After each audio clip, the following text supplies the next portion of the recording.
നേന്ത്രപ്പഴത്തിന്റെ വില കുതിക്കുന്നു. കിലോഗ്രാമിന് 6065 രൂപയാണ് ഉയർന്നത്. ഓണമാകുമ്പോഴേക്കും വില ഇനിയും കൂടും. 4 വർഷത്തിന് ശേഷമാണ് നേന്ത്രപ്പഴത്തിന് ഇത്രയും വില ഉയർന്നത്. യുദ്ധത്തെ തുടർന്ന് കയറ്റുമതി പ്രതിസന്ധിയിലായതാണ് ഈ വിലയ്ക്ക് നേന്ത്രപ്പഴം കിട്ടുന്നതെന്നും അല്ലെങ്കിൽ വില ഇതിലും കൂടുമായിരുന്നു എന്നുമാണ് വ്യാപാരികൾ പറയുന്നത്. ജില്ലയിലെ മിക്ക മാർക്കറ്റുകളിലേക്കും നേന്ത്രക്കുലകൾ എത്തുന്നത് നാടുകാണി ചുരമിറങ്ങി വയനാട്ടിൽ നിന്നും കർണാടക, തമിഴ്നാട് അതിർത്തി ഗ്രാമങ്ങളിൽ നിന്നുമാണ്. ലോഡ് കണക്കിന് കുലകൾ നിത്യവും ചുരമിറങ്ങി മാർക്കറ്റിലെത്തുന്നുണ്ട്. ഇതിൽ കൂടുതലും ചിപ്സ് കമ്പനികളിലേക്കാണ് പോകുന്നത്. കർഷകരിൽ നിന്നും 4550 രൂപ വിലയ്ക്കാണ് മൊത്തക്കച്ചവടക്കാർ വാങ്ങുന്നത്. വണ്ടി വാടകയും മറ്റ് ചെലവുകളും എല്ലാം കൂട്ടിയാൽ 60 രൂപയിൽ കുറച്ച് ചില്ലറ വിൽപ്പനക്കാർക്ക് നൽകാനാവില്ല എന്നുമാണ് അവർ പറയുന്നത്. നേന്ത്രവാഴ കൃഷിയിൽ നിന്നും മിക്ക കർഷകരും പിന്മാറിയതോടെ വിളവ് കുറഞ്ഞതും വില വർധനയ്ക്ക് കാരണമായിട്ടുണ്ട്.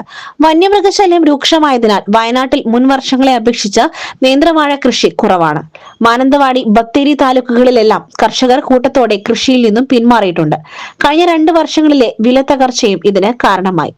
വന്യമൃഗശല്യം കാരണം നീലഗിരിയിലെ ദേവർഷോല, ഗൂഡല്ലൂർ താലൂക്കുകളിലും നേന്ത്രവാഴ കൃഷി കുറഞ്ഞിട്ടുണ്ട്. പിന്നെ കാര്യമായും കർണാടകയിലാണ് നേന്ത്രവാഴ കൃഷി നടക്കുന്നത്. Gold, pure gold. Group Nilambur.